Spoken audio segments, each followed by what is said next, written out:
지금 코로나 시대를 맞이해서 전국과 세계 모든 사람들이 한결같이 말하는 이야기가 뭘까요? 너무나 어렵다, 힘들다, 안 된다, 죽을 지경이다. 이런 부정적인 이야기들을 합니다. 일부러 하는 것이 아니고 실제로 현실 속에서 너무 어렵다 보니까 이런 말을 할 수밖에 없죠. 이런 때 사실 코로나 시대를 누가 주관하실까요? 사단이 하는 것 같지만 절대 주권자이신 하나님의 주권 속에 있는 것이죠. 쉬운 표현을 한다면 하나님의 손아귀에서 세상 모든 만사, 세계 역사, 모든 사람들의 생사화복이 하나님의 절대 주권 속에 있는 것입니다. 그래서 우리가 아무리 발버둥 친다고 되는 것이 아니고 하나님의 축복을 받으면은 그 어떤 사람도 아무리 연약한 사람이라도 배경 없는 사람이라도 부족한 사람이라도 참된 응답과 축복을 받게 되지만 하나님의 축복이 임하지 않으면은 재벌이라 할지라도 박사라 할지라도 대통령이라 할지라도 국회의원이라 할지라도 시달리고 있는 이 저주 지향에서 절대로 빠져나올 수가 없는 것입니다. 우리 교회는 코로나 시대를 맞이해서 하나님께서 많은 응답을 주셨습니다. 이 응답이 진정한 응답이 아니겠는가 이렇게 생각이 됩니다. 교회당이 뭐 크지는 않지만 우리 성도들에게 비춰본다면 가장 알맞는 그런 교회당을 주셨고 앞으로 하나님께서 세계 복음화에 합당한 그런 교회당도 조만간 주실 줄로 믿습니다. 또 이번에 중직자를 세우는 일도 하나님께서 너무너무 축복하시는 그런 내용들이기 때문에 오늘도 마음의 문을 열고 하나님 바라보는 가운데서 하나님이 주신 은혜를 받고 우리 속에 나도 모르게 있는 그런 그 질병도 치유되어지고 연약한 부분도 회복되어지고 승리하는 축복의 날이 될 수 있기를 바랍니다. 교회는 사실 육신 이야기하는 것이 아닙니다. 육신적으로 복받아라. 얄팍하게 사람들을 속이기 위한 그런 메시지는 다 엉터리 메시지입니다. 교회는 영적인 세계, 영적인 비밀을 말하는 곳이 바로 교회죠. 그런데 사람들이 살아가는 데 있어서 왜 실패하겠습니까? 왜 모든 것을 가졌지만 행복이 없을까요? 만족이 없을까요? 그 이유는 한 가지입니다. 우리 인간이 만들어진 그 본질이 하나님을 알도록 만들어졌기 때문에 또 영적인 세계가 있기 때문에 이런 부분을 모르게 되면은 모든 것을 다 가지고 있고 다 뭐 누린다고 생각하려는지 모르겠지만 그것이 나를 만족시킬 수가 없는 거죠. 자, 그래서 영적인 이런 비밀들을 잘 깨달을 수 있기를 바라고 그래서 성경을 모든 사람들이 성경을 다 보죠. 불신자도 봅니다. 뭐 성경을 연구하는 불신자들도 많이 있습니다. 그래서 성경을 읽다 보면은 불신자도 이해되는 부분이 있습니다. 지능이 뛰어나든 안 뛰어나든 뭐 무식하면 무식한 대로 읽으면 깨달아지는 부분이 있고 아주 최고의 지식인들이 읽으면 읽은 대로 깨달아지지만 그 수준이라는 것은 한계가 있는 것입니다. 그리고 성경은 성도들이 봐야만 깨달아지는, 다시 말해서 은혜 받은 사람이 읽어야만 깨달아질 수 있는 부분이 분명히 있습니다. 세상에 아무리 훌륭한 사람도 불신자들은 절대로 죽었다 깨어나도 못 깨닫는 그런 부분을 은혜 받은 성도는 깨닫게 됩니다. 그런가 하면은 다 구원받은 성도겠지만 중요한 시대적인 그런 성취될 메시지는 전도자들에게만 하나님께서 허락하시는 부분이기 때문에 그래서 여러분들이 전도자로 준비가 되어지고 여기에 결론을 내리고 이 최고의 축복된 흐름 속에 들어가게 되면은 시대를 살리는 응답과 증거들이 임하게 되는 것입니다. 오늘 우리 임마누엘 예수교회 모든 성도들은 시대 살릴 전도자로 또 이 교회는 시대 살릴 모델 교회로 쓰임받을 교회이기 때문에 여기에 걸맞는 생각을 하고 또 도전을 하고 준비하는 그런 축복을 놓쳐서는 안 되겠습니다. 오늘 제목이 기름과 향입니다. 이 내용은 오늘 본문을 읽으면서 설명이 되어지겠고, 서론에서 올바른 전도자 한 명이 서게 되면 어떤 일이 일어나는가? 모든 민족과 세계가 살게 됩니다. 다시 말해서 237 나라와 5천 종족이 살게 되죠. 그래서 지금 올바른 전도자가 안 세워지면은 절대로 안 되는 그런 시간표 속에 우리가 살고 있습니다. 이런 시대의 시간표는 우리가 만들 수 있는 것이 아니고 하나님의 절대 주권 속에서 만들어져 가고 있는 상황 속에서 오늘 우리가 존재하고 있다는 거죠. 오늘 우리가 이 땅에 태어나서 많이 살면 100년을 사는데 이 시대에 태어나서 이 시대에 우리가 이 축복 가운데 들어왔다는 이 자체가 기적이 아닐 수가 없죠. 지구가 생기고 많은 역사가 흘렀지만 지구 종말이 눈앞에 보여지는 그런 시대 속에서 가장 중요한 하나님의 역사가 진행되는 그 시점에서 우리가 부름받고 이 축복 현장에 있다는 사실입니다. 그래서 올바른 전도자 한 명이 살게 되면 다 산다는 거죠. 이 비밀을 교회가 몰랐기 때문에, 이 비밀을 놓치고 있었기 때문에, 영적인 세계와 비밀들을 모르고 육신적인 데 빠져가지고 속았기 때문에 하나님은 그런 쓸모없는 교회, 소금의 맛을 잃은 교회, 빛을 잃어버리고 말 아래 감추인 그런 교회들을 다 하나님은 무너뜨릴 수밖에 없었습니다. 왜 그렇습니까? 그런 일이 있을 수 있습니까? 있죠. 노아 시대 때 하나님은 노아와 그의 가족, 방주 만든 노아와 그의 가족 외에는 모든 백성들을 다 심판하셨습니다. 홍수로 심판해서 물 속에서 다 죽이신 거예요. 지구상에 있는 모든 인간을 다 죽이셨습니다. 어떻게 하나님이 그렇게 하실 수 있는가? 하나님의 법 있잖아요. 하나님의 법.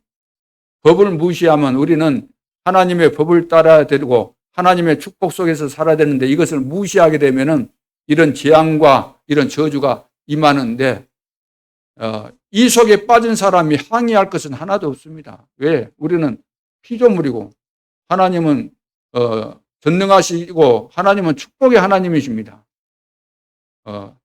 그런데 왜 재앙이 임하고 왜 심판이 임할까요? 하나님이 오래 기다리시고 참으셨는데 끝까지 버티고 마귀 편에 서서 하나님을 대적한 결과로서 그런 재앙이 오게 되는 거죠. 그래서 이 시점에서 올바른 제자 한 명이 서게 된다고 한다면 이런 놀라운 역사들이 일어나는데 여러분 모두가 이런 제자가 된다고 한다면 하나님이 얼마나 기뻐하시겠습니까? 자, 그러면 올바른 제자 한 명이 세야 되겠는데 어떻게 올바른 제자가 세워지게 될까요? 첫째, 틀린 것을 바꾸라는 겁니다. 틀린 것. 우리가 이 세상에 살아가면서 가는 곳마다 만나는 현장에 만날 때 사람 만날 때마다 어디 가서 공부하고 배우고 이런 거 이 모든 것들이 틀린 것만 있습니다. 틀린 것. 수준이 높네 어쩌네 이런 말들도 많이 하겠지만 왜 틀린 것만인가? 우리가 접하는 모든 문화, 지식 이런 것이 다 틀린 겁니다. 왜 틀린 걸까요? 하나님을 아는 지식이 있어야 되고 하나님을 아는 이 축복 속에서 모든 것들이 바르게 만들어져야 되는데 하나님을 모르는 자들이 하나님을 대적하고 우리 인간을 멸망시키는 사단의 수하가 되어서 종이 되어서 사단의 노리개가 되어서 만들어 놓은 이런 문화, 지식, 철학, 행정 이런 거 따라가다 보니까 세상 기준 이런 거 따라가다 보니까 멸망의 길로 갈 수밖에 없는 거죠. 그래서 가는 곳마다 틀린 것만 있습니다. 세상 사람들의 기준이 뭡니까? 빵밖에 없잖아요. 사는 목적이 뭡니까? 의식주밖에 없잖아요. 먹고 입고 뭐 이런 거. 이것이 오로지 사는 목적이 이것입니다. 그래서 이것을 위해서 살잖아요. 내 배를 위해서 살잖아요. 그래서 이스라엘의 수준, 이스라엘 수준 갖고는 세계 복음을 할 수가 없습니다. 이스라엘 백성들은 자기 백성만 알았잖아요. 우리 백성만 최고다. 우리만 선택받았다. 그러니까 망할 수밖에 없죠. 그래서 히틀러를 하나님이 세워가지고 우리가 상상치 못할 대학살을 당하고 23개 나라에 흩어져서 그 후대들이 다 망하는 이런 유랑민족이 된 원인이 여기에 있는 겁니다. 틀린 것으로 이렇게 각인뿔이 체질되어 있기 때문에. 그래서 우리는 그 애굽을 능가할 수 있는 237 나라를 능가할 수 있는 하나님을 바르게 알고 하나님께서 원하시는 올바른 기능 가지고 올바른 영적인 비밀과 세계를 알고 문화를 하나님이 기뻐하시는 문화로 바꿀 수 있는 이런 참된 전도 제자들이 일어나야만 하나님께서 이들을 통해서 시대의 재앙을 막고 세계 복음화의 축복을 허락하시는 거죠. 그래서 세상 수준, 세상 기준, 세상 표준 가지고는 절대로 불신자를 살릴 수 없습니다. 그렇기 때문에 이런 수준을 다 무너뜨려야 되는 거죠. 틀린 것을 다 바꾸라는 겁니다. 우리는 우리 자신도 안 되고 어떤 사람이 모여도 그 사람의 능력이라는 것은 별 볼 일 없어요. 노바드입니다. 아무것도 할 수 없어요. 그리고 그렇다면 우리 믿는 성도, 우리 믿는 하나님의 자녀들의 수준은 뭐가 돼야 될까요? 오직 유일성, 재창조의 축복을 누릴 수 있어야만 그것이 우리의 기준이 되어지고 우리의 수준 표준이 돼야 되는데 세상은 지금 이것이 없지 않습니까? 응답 받아본들, 뭐 축복을 받아본들, 뭐 그거예요. 아무리 재벌이 돼 본들 하루에 뭐 3끼 이상 먹겠습니까? 가난한 자나 부자나 먹는 것은 하루 3끼 정도 아닙니까? 표준적으로. 그 이상을 뛰어넘을 수 없어요. 차 타고 다녀봐야 뭐 좋은 차, 나쁜 차, 뭐 그 수준이지. 옷을 입어봐야 뭐 옷 그것도 그 수준 아닙니까? 비싼 옷 입으나 싼 옷 입으나 그것이 뭐 그렇게 중요하겠습니까? 그런 차원이 아니고 이 세상 사람들, 불신자가 도무지 상상치 못할 하나님께서 주시는 오직 유일성, 재창조의 이런 축복을 누리는 이런 기준, 이런 수준, 이런 표준을 가진 이런 제자가 일어나야 되는데 전부 다 육신적인 것, 세상적인 그런 기준 가지고 하려고 하니까 그런 내용을 가지고는 절대로 교회에서 교회를 살릴 수 없고 현장에서 현장을 살릴 수 없고 후대를 보지만 후대가 내 자녀이지만 살릴 수 없는 결과들이 오게 되는 거죠. 그래서 우리는 틀린 것을 다 바꿔야 됩니다. 세상 기준. 꽉 차 있잖아요, 우리 속에.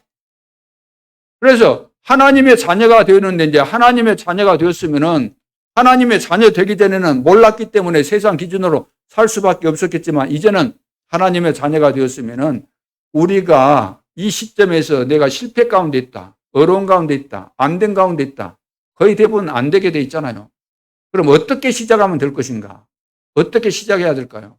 나는 과거에 나는 세상에서 괜찮은 사람이었는데 나는 대단했는데 한때 잘 나갔는데 그것을 가지고 내가 이 속에 들어와서도 인생을 새롭게 실패했으니까 새롭게 시작하는 시점에서 그런 거품을 가지고 내가 살게 되면 실패한다는 겁니다. 거품을 다 빼야 돼요. 새로 믿었거나 오래 믿었는데도 불구하고 안 되는 분들 있잖아요. 다 본인이 알고 다른 사람도 알지만 본인이 알 거 아닙니까? 정말로 안 되는 분들은 거품을 다 빼야 됩니다.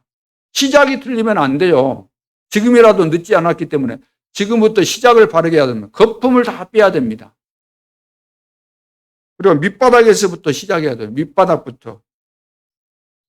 전부 다 이 세상은 속임수로 다 되어져 가고 있기 때문에 내 자신도 모르게 속입니다. 또 그러지 말고 노예로 갔으면 노예 일부터 해야 될 거 아닙니까? 밑바닥부터 청소하는 것부터 내가 안 되면 안 되는 데서부터 해야 되는 거 아닙니까?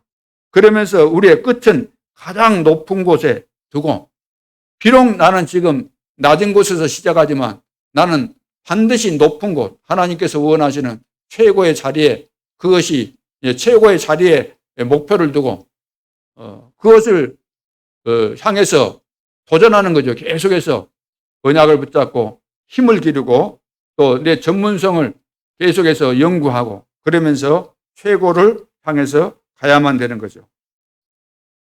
그래서 틀린 것을 받고 두 번째는 숨겨진 것을 바꿔야 됩니다. 숨겨진 것. 이건 눈에 보이지 않고 개인마다 다 가지고 있는 것이고 이것을 우리 개인은 알고 싸워야 되는 거죠. 싸워서 이겨야 됩니다. 대부분 숨겨진 것이 뭐냐면은 세상 모든 사람들이 수준이라는 것이 뭐냐면 창세기 3장 4절 5절입니다. 다 내 수준 가지고 삽니다. 다시 말해서 내가 주인이에요. 내가. 그렇기 때문에 우리는 사단에게 걸려서 실패할 수밖에 없죠. 너가 하나님처럼 된다. 자, 여기에 걸려들었기 때문에 사단에게 걸렸고 여기서 빠져나올 수가 없죠. 여기서 빠져나와야 되는데 창세기 3장 15절입니다. 여자의 후손이 뱀의 머리를 상하게 할 것이다. 그래서 내가 바로 하나님이다. 내가 바로 내 고집대로 산다. 내 주장이 다다. 내 주장은 반드시 성취돼야 된다. 내 주장은 반드시 관철돼야 된다. 이런 의식과 이런 생각이 강한 분들은 빨리 여기서 벗어나야 됩니다. 내 생각이 틀릴 수도 있잖아요. 생각이니까. 내 판단이 틀릴 수도 있잖아요. 내 결정이 틀릴 수 있습니다.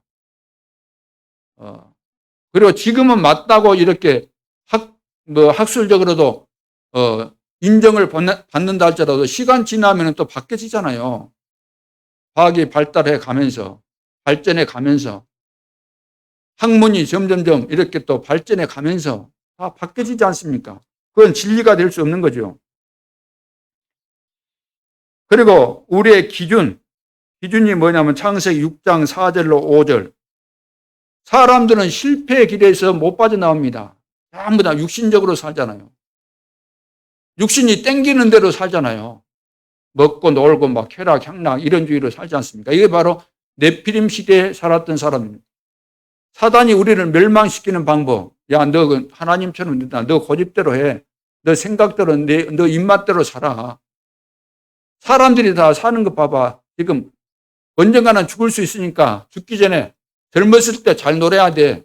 그러면서 마음껏 즐기고 쾌락을 향해서 달려가고. 그런다고 해서 인생이 행복해집니까? 아니죠.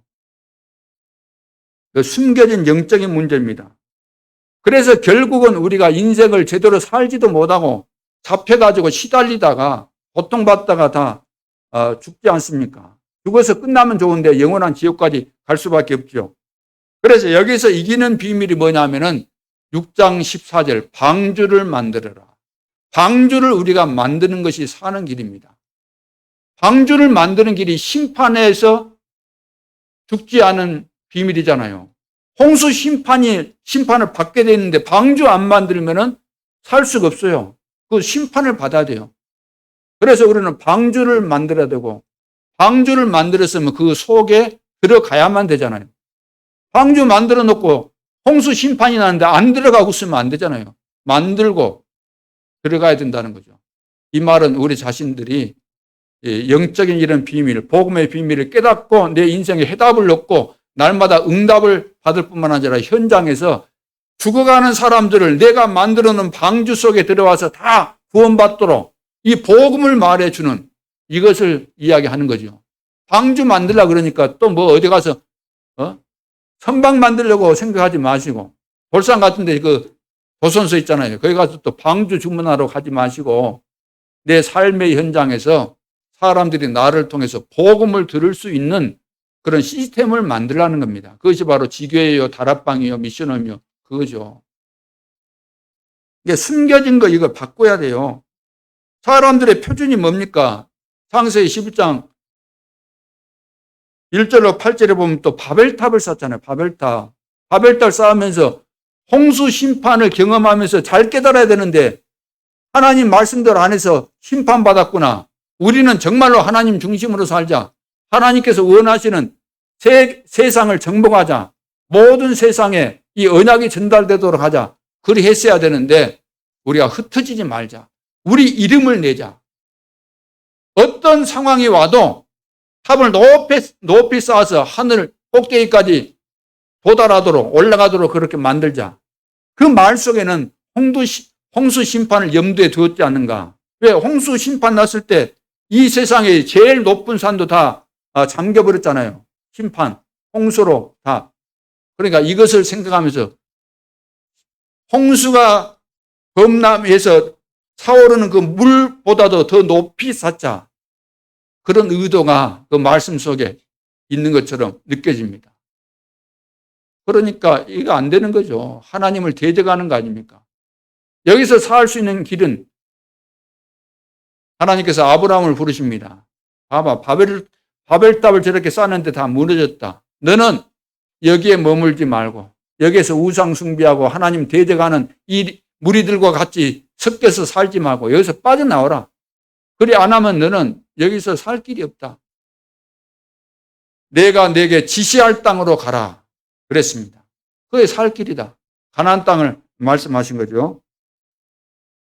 자, 이것이 바로 숨겨진 거, 나 중심, 육신 중심, 세상 성공 중심, 이것을 빼내지 않으면, 이걸 바꾸지 않으면은 우리는 하나님의 자녀가 되었고 전도 제자로 태어나는데 전도 제자에 대한 준비가 바르게 안 돼 있기 때문에 처음부터 깨닫는 것이 틀린 깨달음이 왔기 때문에 결국은 실패의 종말을 구하게 되는 거죠.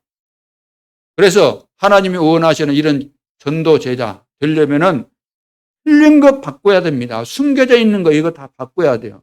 그리고 한 가지 더, 세 번째, 인생 걸작품을 만들어야 됩니다. 인생 걸작품이 만들어져야만 우리가 지역도 살리고 민족도 살리고 세계 복음을 할 거 아닙니까? 237 나라와 5천 종족을 살리고 우리 가문을 살리고 나와 관계된 모든 사람을 살릴 수 있는 거죠.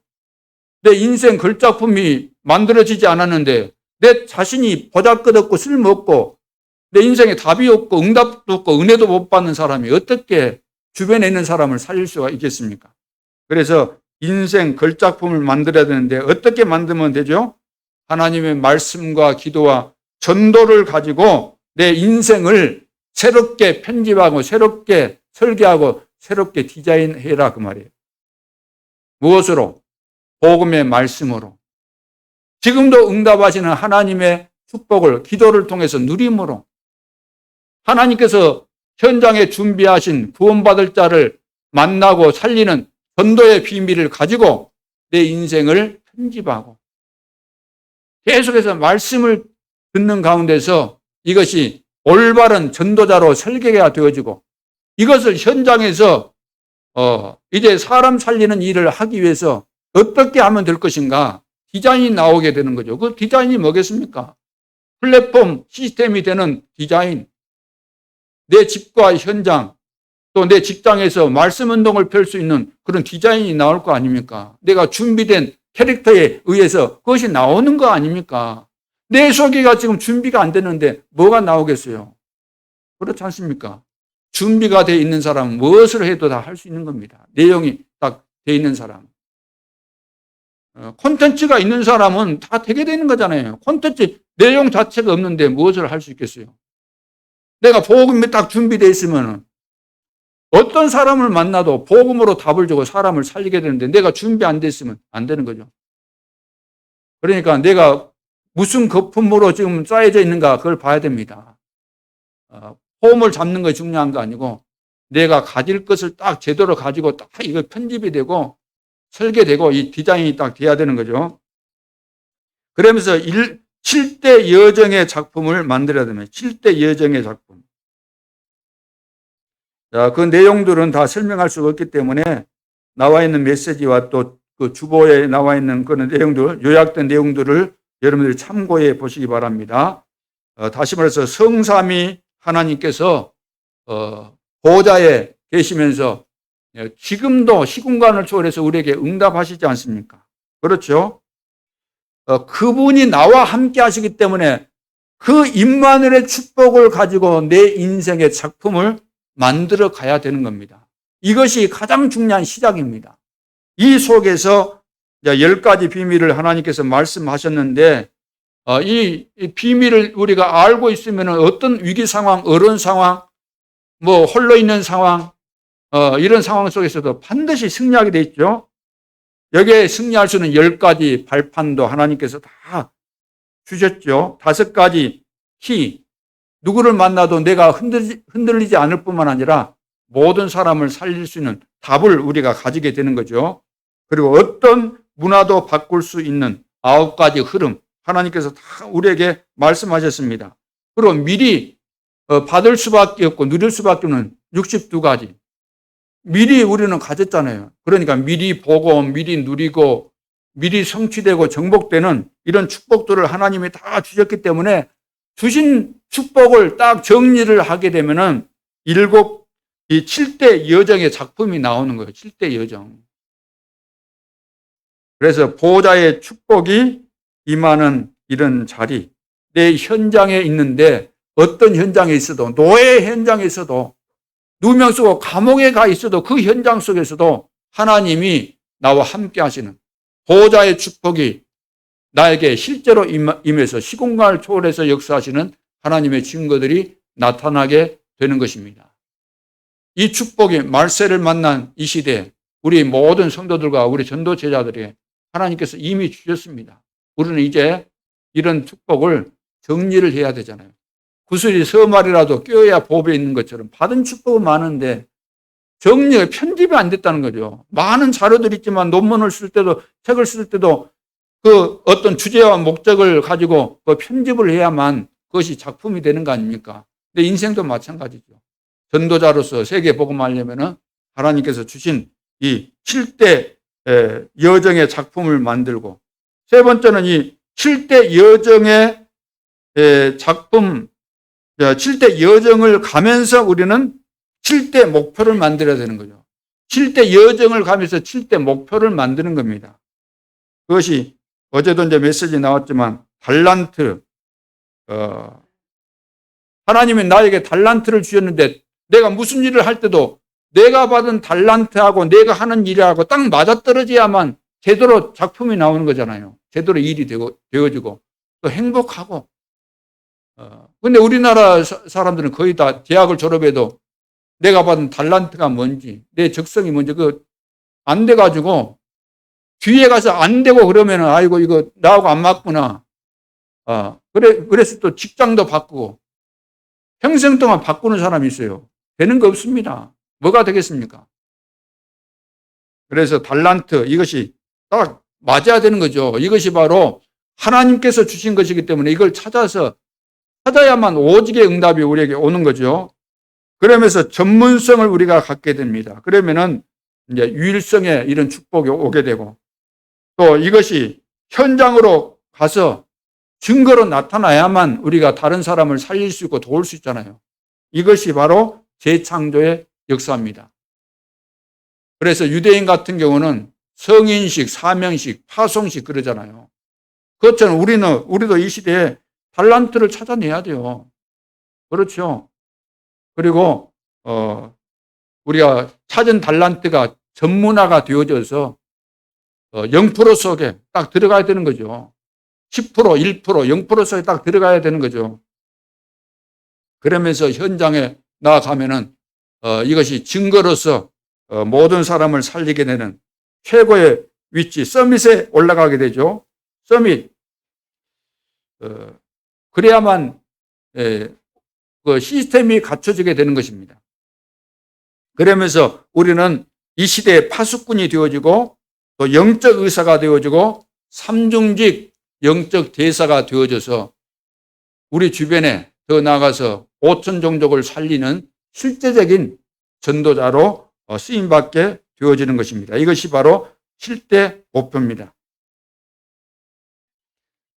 그래서 이 올바른 제자 한 명이 서게 되면은 날마다 역사, 날마다 증거, 날마다 응답 일어나게 되어 있는 거죠. 그래서 이런 제자가 서는 것이 하나님의 뜻이고, 저도 그렇고 여러분도 그렇고 우리의 목표는 이런 주님이 기뻐하시는 전도 제자입니다. 전도 제자가 없어서 세상은 망하는 거죠. 전도 제자가 없기 때문에 큰 교회 세워놨는데 계속해서 싸우고 세상 법정에까지 소송하고 그런 일들이 벌어지고 있는 거죠. 그럼 제자의 특징이 뭡니까? 제자는 복음에만 반응합니다. 복음에만 반응해요. 이 말이 무슨 말입니까? 현장에서 다른 것 증가하면은 평생 전도하러 다녀도 전도 제자가 안 일어납니다. 현장에서 대부분 다른 거 이야기 많이 하잖아요. 다른 거. 다른 것이 뭐겠어요? 이제 자기 나름대로는 이제 새신자 하나 만났을 때, 새신자 생겼을 때 뭔 이야기예요? 세상 이야기. 그 사람이 좋아할 말이 뭘까? 취미가 뭘까? 이런 거 찾아가지고 거기에 맞춰서 이렇게 비유나 맞추고 그런 식이거든요. 거의 다른 거 하는 거예요, 그게. 또 육신적인 거 뭐 이렇게 좀 도와주고 이런 거. 요즘 그 사람들이 좋아하는 거 뭐죠? 강아지 좋아하잖아요, 강아지. 나는 요즘 뭐 애완견 키우는 거 뭐 나쁘다 그런 거 말을 하는 것이 아니고 할 수 있죠. 뭐 남이 하는 거 내가 뭐 이래라 저래라 말할 거 없는데 가만 보면서 야, 사람들이 지금 하나님을 모르는 것 때문에 진짜 마귀 종노릇 하는 것이 확실하구나. 마귀 종노릇을 어떻게 해요? 동물을 숭배하는 거예요. 동물은 딱 잡혀갖고 일을 전혀 못해요. 어떤 사람은 완전히 개가 똥오줌 막 싸버리고 잠깐 외출 갔다 오면 똥오줌 싸고 막 다 물어뜯고 하니까 그거 챙기고 또 빨리하고 하느라고 온종일 시간을 보내면서 일주일 내내. 그래서 나는 궁금했어요. 저 사람이 직업이 있는가?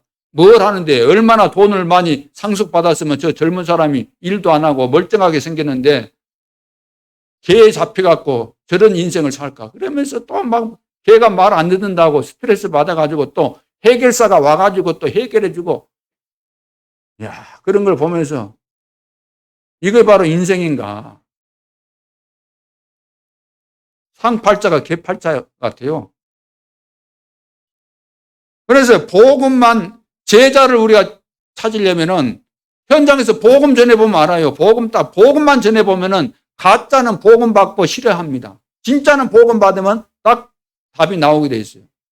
제자 찾는 거 가장 쉬운 거예요. 우리는 늘 인간적인 생각 가지고 늘 계산하니까 인본주의 쓰니까 안 되는 거예요. 이 세상 사람들은 뭘 필요로 하겠어요? 복음이 없어서 문제지. 여러분들 이 자리에 앉아있는 이유는 뭘 저에게서 배울 것이 세상적으로 배울 거 뭐 있습니까? 없어요. 복음 듣기 위해서 오신 것이지. 복음을 알아야 되는 거예요. 그래 제자는 복음만 전해주면 제일 좋아하고 복음을 들을 때 제자인가 아닌가는 딱 구분이 되게 돼 있는 거죠. 그리고 이 제자는 이단에 빠지지 않습니다. 뭐 신천지네 뭐 어디 통일교네 이런데 절대로 안 빠집니다. 빠질 수가 없어요. 왜? 하나님이 다 보호하시기 때문에. 하나님이 준비하셨고 보호하시기 때문에. 그래서 진짜 제자들은 진짜 복음만 전하는 사람에게 하나님이 붙이십니다. 그래서 현장에서 다른 말 하지 말고 이런다고 될까 이런 생각 많이 하잖아요.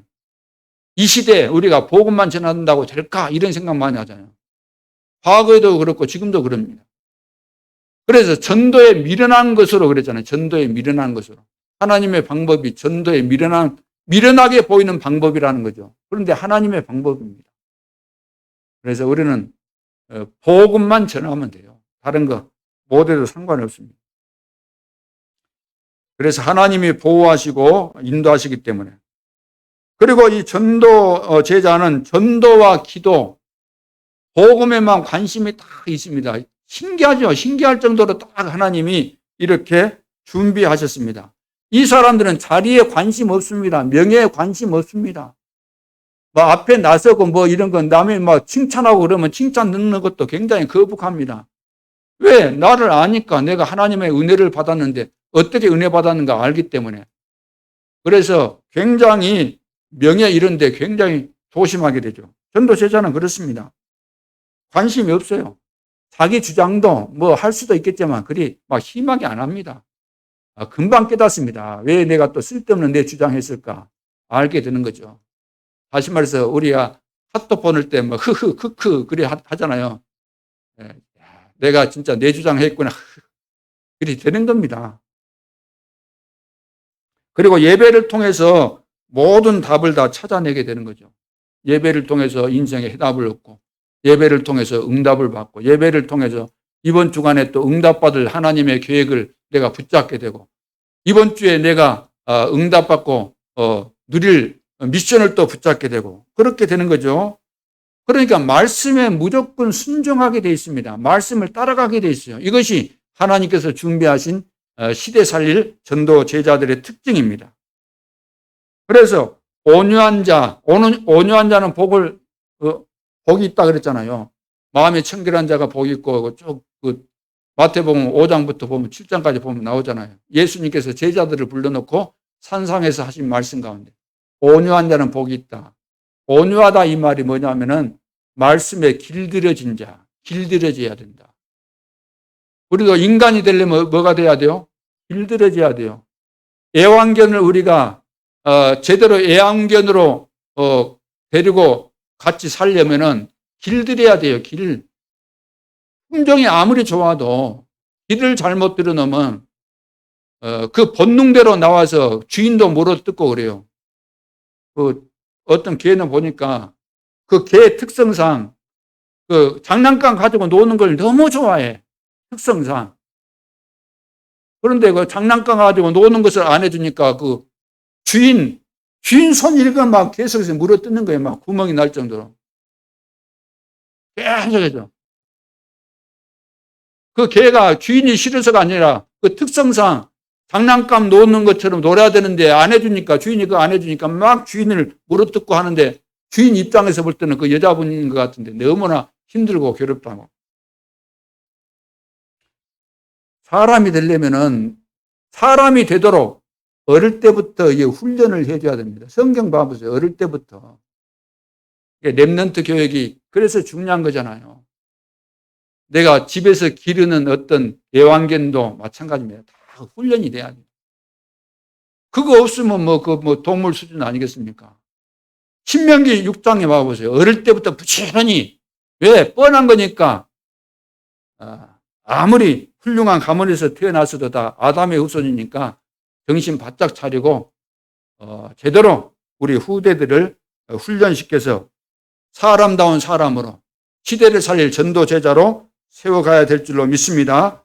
그래서 성경에 보니까 예수님께서 비유로 말씀하셨잖아요.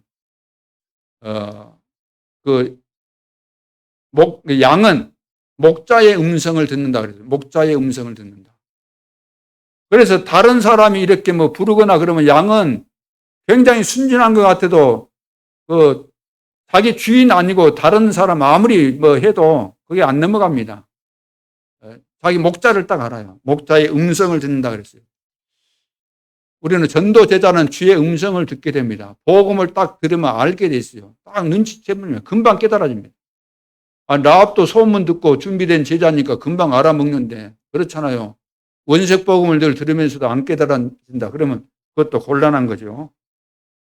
그래서 전도 제자, 올바른 전도 제자 한 명 일어서게 되면, 한 명 일어나게 되면 시대가 바뀌는 거죠. 오늘 본론으로 올바른 교회 하나가 서면 어떻게 될까요? 모든 민족과 세계가 살게 됩니다. 그래서 오실 메시아를 설명하는 이런 교회, 기름과 향을 준비하는 교회, 오늘 본문에 나오죠. 기름과 향을 준비하라는 겁니다. 그런 교회가 세워지면은 사단이 꺾이고 흑암이 무너지고 하나님의 나라가 임하게 되고 세계 복음화 역사가 일어난다는 그런 말씀이 되는 거죠. 그래서 첫째, 기름과 향을 준비하라는 겁니다. 기름과 향을 준비해라.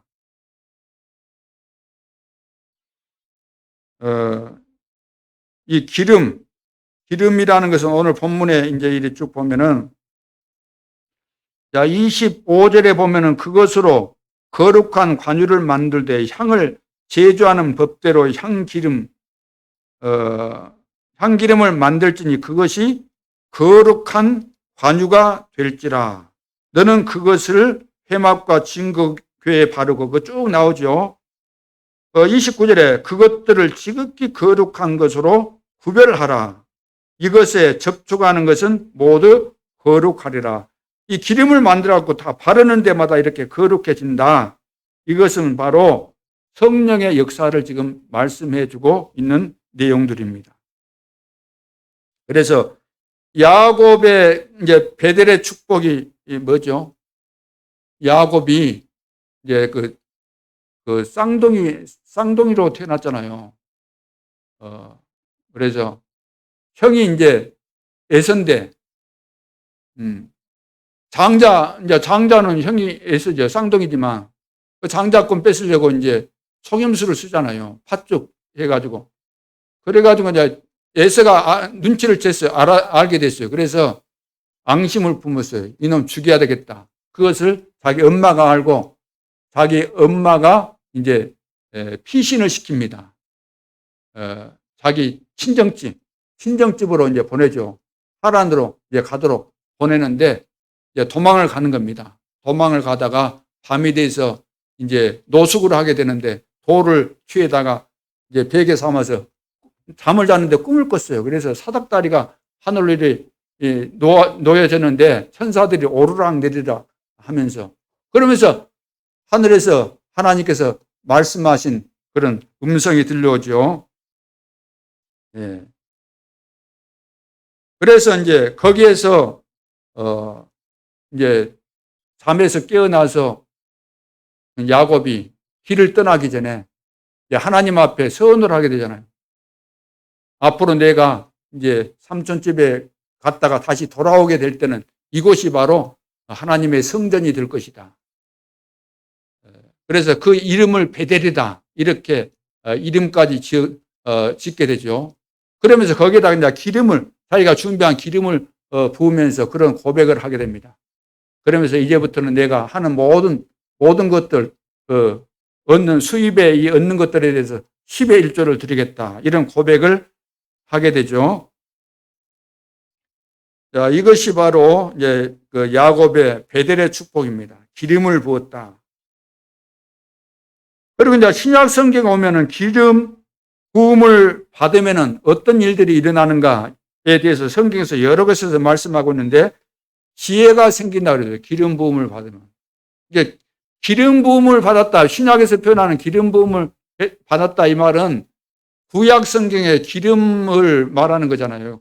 구약 성경의 기름은 성령의 역사를 이야기하는 것인데, 그것을 성령의 역사를 표현할 때 기름으로 구약의 내용을 인용해서 이렇게 말씀을 하고 있는 것입니다. 요한 1서 2장 20절에도 보면은 너희는 거룩하신 자에게서 기름 부음을 받고 그랬어요. 너희는 거룩하신 자에게서 기름 부음을 받고 모든 것을 아느니라. 기름 부음을 받고 나니까 모든 것을 안다. 그러니까 기름을 실제로 이 기름을 부어준 거 아니고, 영적인 그런 비밀을 말씀하고 있는 거예요. 성령 충만이 임하게 되면은 모든 것을 알게 된다는 거예요. 이 세상 사람들이 알지 못하는 영적인 세계를 알게 된다.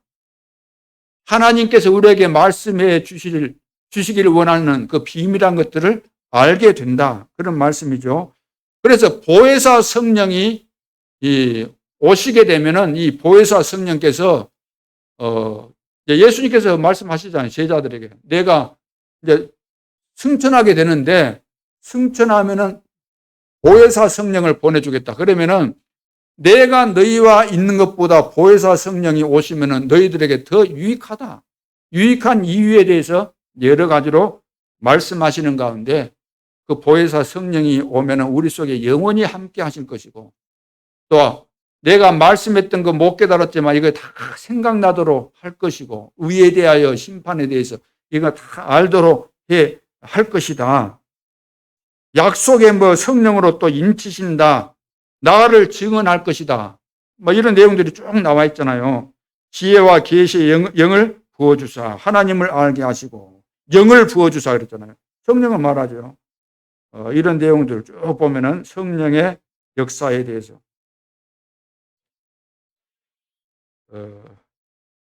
그리고 하나님께서 우리에게 세상이 받지 못하는 이 하나님의 영을 받게 되는데, 우리에게 하나님께서 주신 이 어마어마한 축복들을 알게 하기 위해서 이것을 주셨다 그랬어요. 성령을.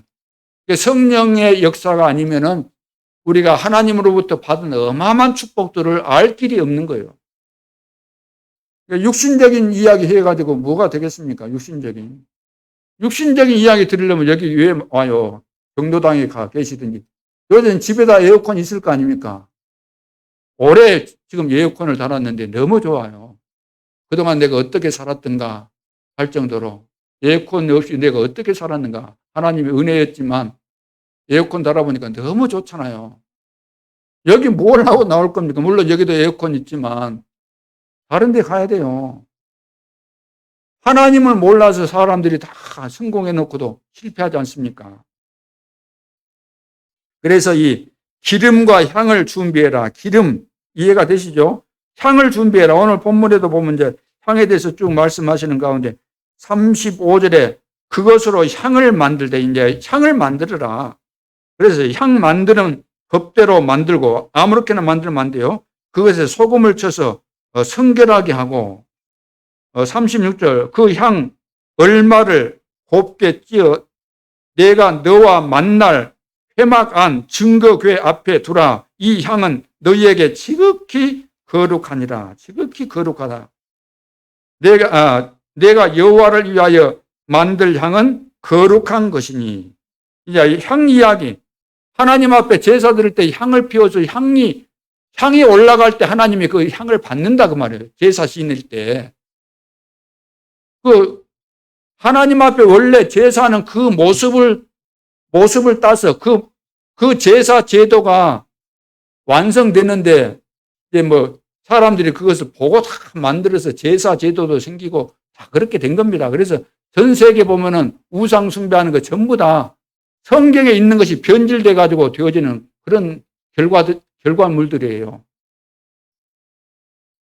이것은 다시 말해서 성도의 좀 기도에 대해서 말씀하고 있는 겁니다. 그러니까 구약 성경에서도 이미 다 이런 말씀을 다 주신 거예요. 그림자로서. 근데 신약에 와서는 확실하게 하나님께서 이런 부분에 대해서 정리를 해 주셨기 때문에 우리는 이제 너무 쉽게 하나님을 알게 되고 믿게 되는 이런 축복 속에 들어오게 된 거죠.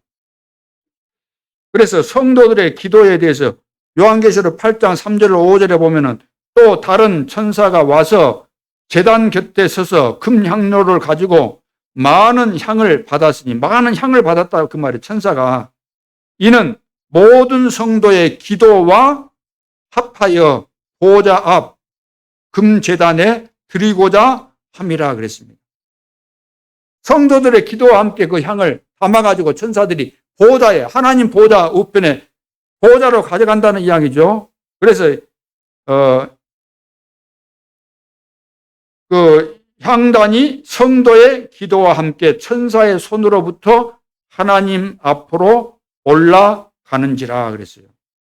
하나님 앞으로 올라간다. 향연이 향과 함께 이 기도 성도들의 기도가 이 모아져 가지고 향연이 성도의 이 기도와 함께 천사의 손으로부터 하나님 앞으로 올라간다.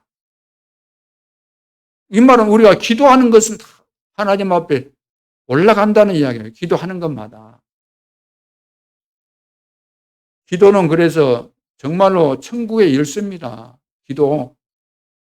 근데 기도를 사람들이 이 비밀을 모르니까 안 하잖아요. 시간 낭비로 생각하는데 이 기도가 얼마나 중요한 겁니까? 얼마나 큰 축복입니까? 자, 그래서 전도 제자가 항상 먼저 누릴 것은 기도의 비밀입니다. 그래서 순간 기도가 있어요. 순간 기도. 매 순간순간 우리가 하나님과 대화하는 가운데서 답을 얻고 응답을 받는 거. 그래서 여러분들은 늘 어떤 사건이나 무슨 문제 있고 그러면은 하나님의 계획을 질문하고 거기에서 답을 찾고 감사가 나와야 되죠. 이것이 바로 순간 기도입니다. 그리고 정시 기도가 있어요. 시간을 내가 가장 집중하기 좋은 그런 시간을 정해놓고 매일 하루에 뭐 한두 번씩 이렇게 하는 이 기도가 정시 기도입니다. 가장 행복한 시간을 이제 갖는 서밋 타임이죠. 그리고 집중 기도가 있습니다. 세계를 움직이는 능력을 회복하는 시간입니다. 이런 시간도 여러분들이 가져야 되겠죠. 그리고 24 기도라는 것은 모든 것을 기도로 연결하는 것이고 25 기도는 절대 불가능 속에서 절대 가능이 보여지게 되는 보호자의 축복이 임하는 그런 시간입니다. 그래서 우리 성도들은 기도의 단을 쌓는 이 축복을 다 회복해야 되겠죠. 자, 두 번째, 교회의 축복을 우리가 받아야 됩니다. 첫째, 세 가지 축복을 우리가 회복해야 되는데 민족 세계 살리는 선지자권, 이거 교회에게 주어진 거죠. 두 번째는 멸망받은 사람 살리는 제사장권, 그리고 하나님의 축복을 주는 왕권. 이것이 교회에 주어진 축복인데 이것을 다 놓치고 있기 때문에 이것을 회복하는 우리 교회가 되어야 되겠습니다. 그리고 두 번째는 6월절의 비밀을 설명하는 교회가 되어야 되죠. 양피 바른 날, 그때 모든 문제가 해결됐습니다. 이스라엘 백성들이 애굽에서 출애굽한 사건이 바로 양피 바른 그날이잖아요. 양을 잡아서 피 바른 그날, 6월절이죠. 그리고 홍해를 건너라 그랬습니다. 창조주 능력의 하나님, 그 하나님의 절대 계획과 시간표 속에 홍해는 갈라지게 돼 있는 겁니다. 그렇다고 한다면은 우리가 이 세상을 살아가면서 갈라질 수밖에 없는 그 하나님의 시간표를 봐야 되는 거잖아요. 그래야만 우리가 거기에 맞는 도전을 하게 되는 거죠. 그래서 홍해를 건너라는 겁니다. 그 시간표를 보라는 겁니다. 시간표를 봤으면, 하나님의 계획을 봤으면 거기에 우리가 믿음으로 도전하라는, 믿음으로. 그러면 믿음의 역사가 일어난다. 이 앞주에 말씀하셨던 것처럼 데살로니가 교회는 믿음만 가진 거 아니잖아요. 단순히 믿고 그런 거 아니고 역사가 일어날 수밖에 없는 그 믿음을 가졌다는 거죠. 오늘 이 시대에도 하나님이 하실 수밖에 없고 하나님이 가장 기뻐하시는 그 일을 하게 되면은 이런 역사들이 일어나게 되는 것이고, 그래서 6월절 양 잡아서 출애굽했고 홍해를 건너고 더 나아가서 가나안 땅으로 가지 않습니까? 가나안 땅으로 세계 복음화, 세계를 정복하라 그 말이죠. 땅끝까지 복음을 증거된 이후에 끝이 오기 때문에. 그래서 모든 현장을 살리는 그 일을 하나님께서 우리에게 주셨습니다. 가나안 땅을 정복해야 돼요. 우리 현장에서. 어떻게? 300명 영접운동, 30제자운동, 3명 교회화 운동, 이런 것들을 딱 목표로 삼고 여러분들이 꾸준하게 기도하면서 6월절의 비밀을 내가 설명할 수 있는 그런 교회로 든든히 세야 될 줄로 믿습니다. 또 한 가지는 현장에서 이 축복을 설명하라는 겁니다. 현장에서. 어느 현장에서? 빈 곳 현장, 버려진 현장, 죽은 현장, 237 나라와 5천 정조. 이 현장, 우리 가정, 식구들이 현장 아닙니까? 내 친구가 현장이고, 그렇죠. 직장 동료들이 현장이고, 카톡방에서, 인터넷상에서, SNS상에서 만날 수 있는 모든 사람들, 여러분들이 페이스북을 하든지 뭘 하든지 거기서 만날 수 있는 모든 사람들이 내가 복음을 증거해야 될 현장입니다. 내가 처한 곳이 선교지죠. 그래서 예수 그리스도의 비밀을 회복해야 됩니다. 주는 그리스도시요 살아계신 하나님의 아들이십니다. 왕권, 선지자권, 제사장권 회복을 해야 되죠. 하나님께서 이미 우리에게 주셨습니다. 너희는 택하신 족속이요 왕같은 제사장이요 거룩한 나라다 그랬어요. 6월절의 비밀을 회복해야 됩니다. 6월절의 비밀. 그래서 구약은 피, 신약은 십자가. 그래서 다 이루었다. 이 비밀을 우리가 현장에서 회복하고 전달해야 될 줄로 믿습니다. 그래서 언약을 잡고 우리는 기도해야 됩니다. 구원의 언약, 세계 복음화의 언약을 붙잡고 그대로 성취될 것이기 때문에 은혜 받고 현장에서 그리스도를 우리는 간증하면 되는 겁니다. 우리는 다른 거 해서는 안 돼요. 내가 만난 그리스도, 내가 누리고 있는 그리스도를 나는 다른 사람에게 이야기만 해줬는데 그 사람을 바꾸는 이는, 그 사람을 변화시키고 응답받게 하는 이는 내가 하는 것이 아니고 하나님이 하시는 겁니다. 나는 복음만, 내가 받은 은혜만 전달하면 되는 거예요. 근데 우리가 뭘 바꾸려고 하기 때문에 문제가 오는 거죠. 절대로 내가 하는 거 아닙니다. 자, 마지막으로 결론으로 올바른 중직자 한 명 서게 되면은 어떻게 될까요? 지역이 살게 되고 세계 복음화 되는 거죠. 그래서 특별히 우리 중직자는 지역의 사령관입니다. 영적인 사령관이죠. 어제 이제 교수들은 회당과 서원 살리는 그런 중요한 전도 제자라고 말씀했는데 우리 중직자들은 지역 현장을 실제로 살리는 자들이죠. 어떻게 하면 될까요? 첫째, 사모늘을 꾸준히 해야 됩니다. 사모늘. 다시 말해서 아침에 일어나면 영적 집중 시간을 매일 가져야 되는 거죠. 영적 집중하는 시간을. 그래서 평안하게 기쁜 시간을 가져야 됩니다. 희망적이면서 행복한 시간을 가져야 됩니다. 그래서 기도 시간에 가장 중요한 것을 여러분들이 하나님 앞에 기도하면서 하게 되는데 그것이 뭐냐면 내 인생에 대한 편집입니다. 그동안 들었던 말씀, 또 기도하면서 내 인생을 편집하고 설계하고 디자인하는 거죠.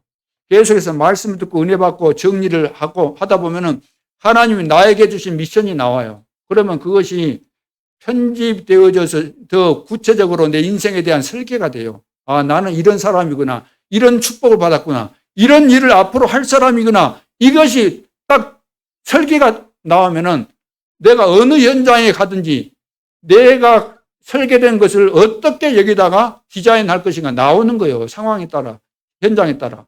만남 속에서. 누구를 만나도. 거기에 맞는 디자인이 딱 나오게 된다. 그런 나의 그 캐릭터가 딱 나오게 되는 거죠. 정리된 만큼. 그래서 사모를 꾸준히 하시고, 두 번째는 제자는 태어나는 것입니다. 만드는 것이 아니에요. 훈련으로 되는 거 아닙니다. 선교단체에서는 제자는 훈련해서 만든다 그러는, 물론 훈련이 필요합니다. 그러나 근본적으로 제자는 태어납니다. 다시 말해서 예비되어 있다는 거죠. 그렇다면 가서 내가 사모를 쭉 인생이 편집하고 이래 하고 있으면은 계속해서 기도하고 있으면 그 지역을 놓고 내가 기도하고 있으면 제자는 만나지게 되어 있는 겁니다. 예비되어 있고 만나지게 되어 있습니다. 그러면 만나진 그 사람에게 뭘 하면 되겠어요? 나는 멘토 역할만 하면 돼요. 멘토. 왜? 모든 사람 12가지의 이미 편집, 설계, 디자인돼 가지고 절대로 안 빠져납니다. 12가지가 뭐죠? 사단이 집어넣어 놓은, 쉽게 말해서 칩을 집어넣었다 그럴까요? 완전히 12가지 여기서 못 빠져납니다. 그래서 우리는 복음을 전하고 복음으로 멘토 역할, 다시 말해 이걸 다 빼주는 거예요. 다 바꿔주는 거예요. 결혼에서 말씀드린 대로 그것을 다 바꿔주는 겁니다. 당신은 이것 때문에 실패할 수밖에 없고 이것 때문에 행복 없고 이것 때문에 헛 인생을 살 수밖에 없다. 앞으로 심각한 문제 온다. 그걸 다 말해줘야 되는 거죠. 12가지. 여기서 완전히 해방받을 수 있도록. 이렇게 되어지면은 우리는 천하무적이잖아요. 누구도 우리를 당할 자 없고 우리를 막을 자 없습니다. 하나님이 하시는 역사이기 때문에. 오직 유일성 재창조의 응답과 축복이 여러분 개인에게 임하고 이것이 시스템화 되어져서 평생 동안 하나님이 가장 기뻐하시는 사람 살리는 전도자로서 시대의 주역이 될 줄로 믿습니다. 이번 한 주간 동안도 승리할 수 있기를 주님의 이름으로 축원합니다. 기도드리겠습니다. 하나님 은혜를 감사합니다. 올바른 전도 제자 한 명 일어나면, 올바른 교회 하나 세워지면, 올바른 중직자 하나 세워지면 시대가 바뀌는 응답과 증거들을 오늘 다시 깨닫고 하나님 앞에 저희들이 섰습니다. 결단 내리고 지역과 민족과 시대를 살리는 주역이 되게 하여 주옵소서. 지금도 살아계신 주 예수 그리스도 이름으로 기도하옵나이다. 아멘.